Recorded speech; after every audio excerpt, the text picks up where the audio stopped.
Welcome back to the GSMC Sports Podcast, brought to you by the GSMC Sports Network. We will be getting into our third segment here, talking about last night's NBA games. The conversation has to start with the wild one that took place between the Dallas Mavericks and the Cleveland Cavaliers. One of the best games of the season. The Cavs won 121-119 on a Strus buzzer beater from behind the half-court line. So, to sort of set the stage here, Strus was a hero for the Cavs in the fourth quarter. They were down by 10 points with 3:42 left in regulation, and Strus went on a historic heat check where over the course of 67 seconds, Strus went 4 for 4 from 3 to catapult them back into the game. And it was just incredible to see. That from star players to role players, you don't see that level of getting hot really ever. That was, obviously, stakes are different, but that was a little bit of Reggie Miller, Penny Hardaway, like that level of getting hot at the right time. It was incredible to see. From that point, it was Donovan Mitchell knocking down a couple of threes, including a step back that banked in for the Cavs to put them up by 3 points with 29 seconds left. The Mavs responded quickly as Kyrie got a floater to go, and then we just saw some pandemonium down the stretch in this game. The Cavs inbounded the ball. Darius Garland had the ball. He was hounded. Josh Green got in on the play. Maybe dragged him down a little bit, but also, it could have gone either way. I agreed with the no call. I was listening, I think at the time it was the Mavericks broadcast, where they were saying Garland should have been called for a travel. It also could have been a foul. I just think the play on, whatever, let it be. But the Cavs end up calling a timeout as a result of that play, which was their last of the game. So they are inbounding now with a 1-point lead, and they throw it away. It was Mobley looking for Strus. Derrick Jones Jr. got involved in the play, made the catch difficult. It was pretty bad spacing from the Cavs there. Garland and his defender were right next to it as well. But it goes out on the Cavs. The Mavericks take over with 8 seconds left, still down by 1. It was Maxi Kleber inbounding it. He throws it in. Mobley tips it up in the air. Luka does a phenomenal job of coming back to the ball, tracking it down, driving into the paint, and then throwing a no-look bounce pass down to PJ Washington, who gets a tough layup to go over the top of Jarrett Allen. So at that point now, 2.1 seconds left. Mavericks take the lead. There are no timeouts because the Cavs just burned their last one, and it was Strus drilling the half-court bomb, officially listed as a 59-footer.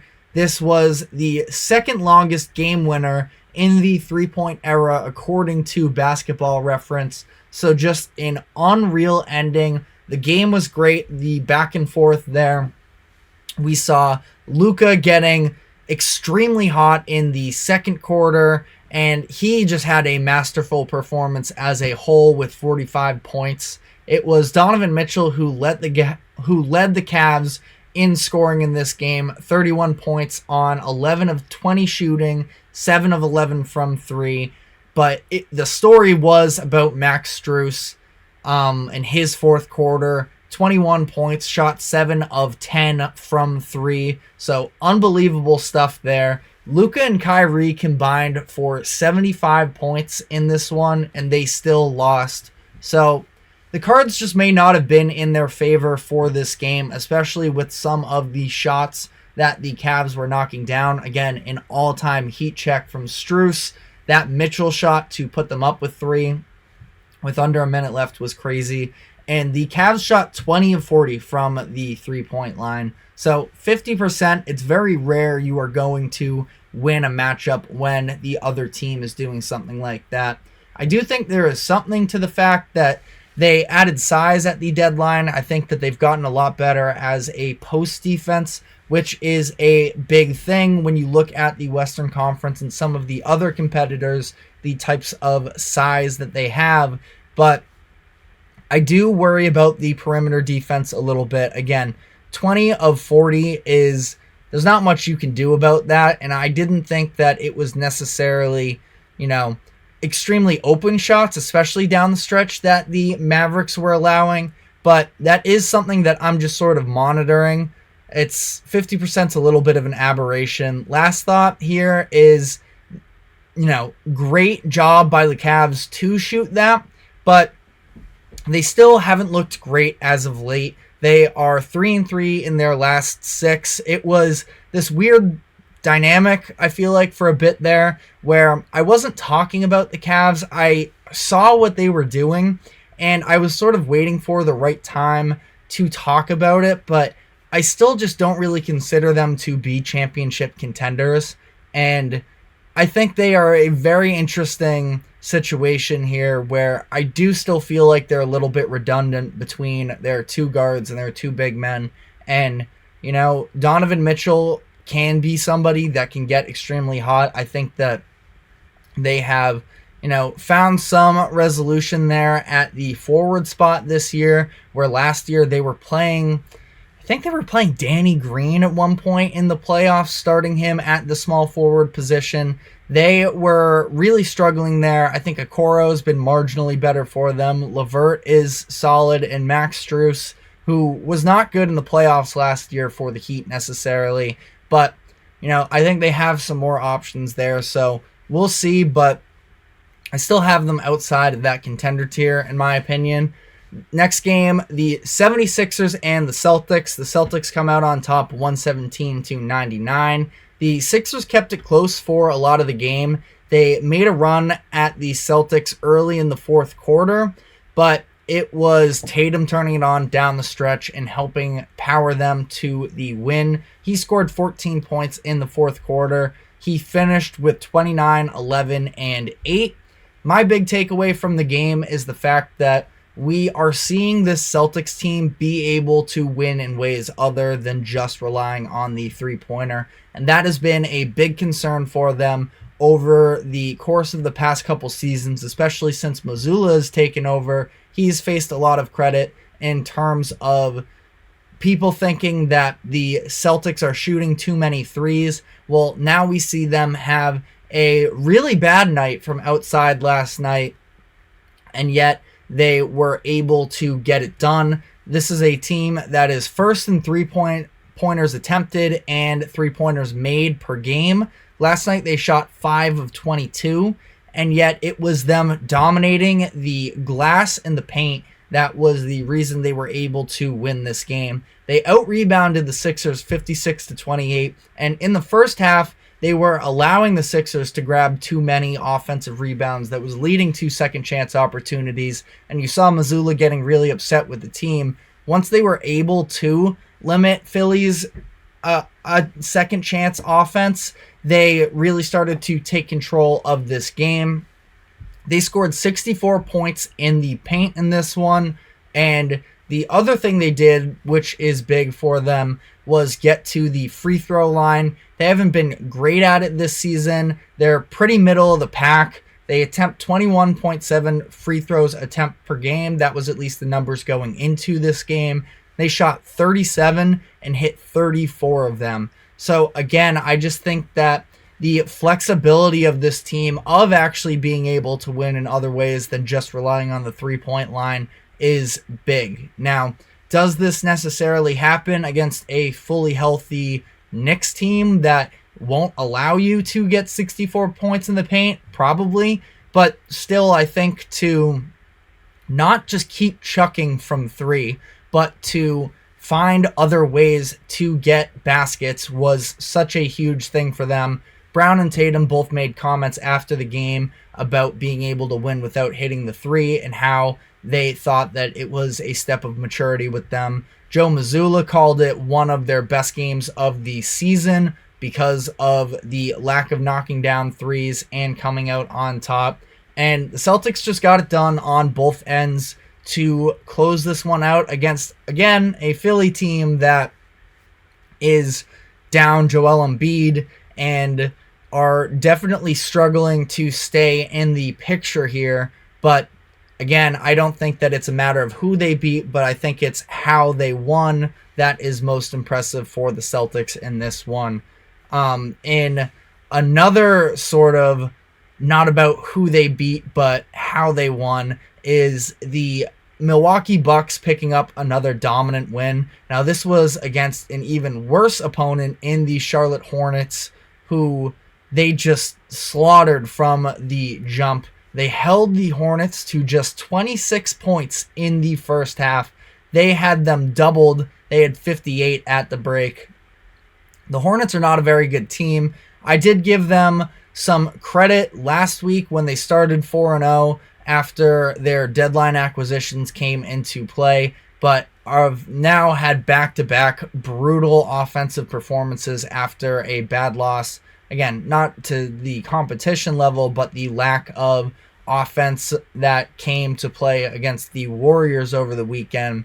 And, you know, just for the Bucks here, again, it's not about the team that they beat, but the defense was such a concern with this organization through their early stretch of the season. They held opponents to under 100 points just once through the first 52 games of the season. They've now done so in 4 of the past 7 games. So a positive step for them. Some of the guys were sort of reflecting after the game, talking about they got to head into the All-Star break, sort of take a moment to just settle down, and they've come out looking really good since then and have another dominant win. They took over Philly over the weekend as well on Sunday.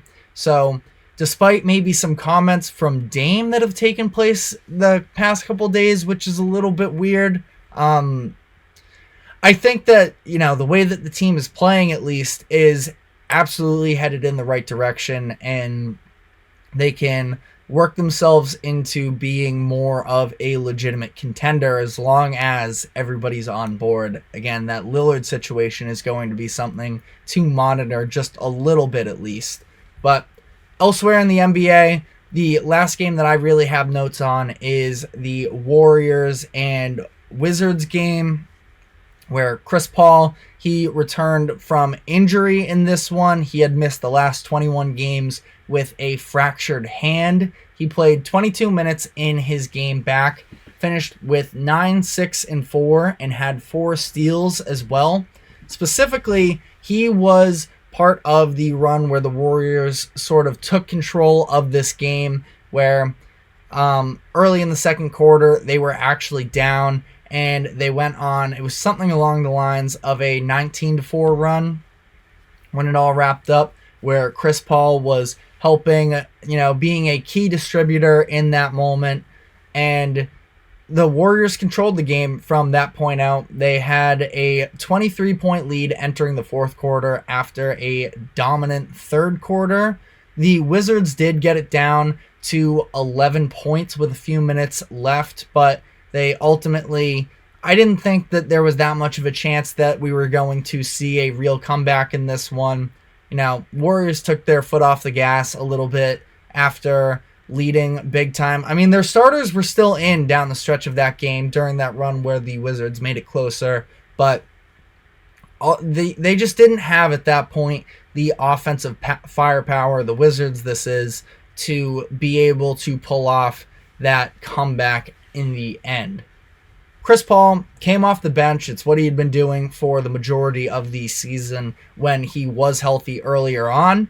Now, though, he has a little bit of a running mate coming off the bench with him. That is Klay Thompson. So this is going to be interesting to see. I'm specifically going to be looking at the substitution patterns to see, you know, if they are coming in together off of the bench in that first thing. Are they sticking together? How much is Klay Thompson or Chris Paul playing in those clutch minutes? I think that there's a lot that goes into this that I feel like I'm going to have to sort of more closely analyze. But, you know, you have 2 future Hall of Famers coming off of the bench together. As much as I feel like I had turned the page on the Warriors, and I still am not willing to quite revert, especially not after a win against the Washington Wizards. I think that it's definitely going to be a team that has some eyes on them down the stretch of the year and could potentially prove a lot of people, including myself, wrong.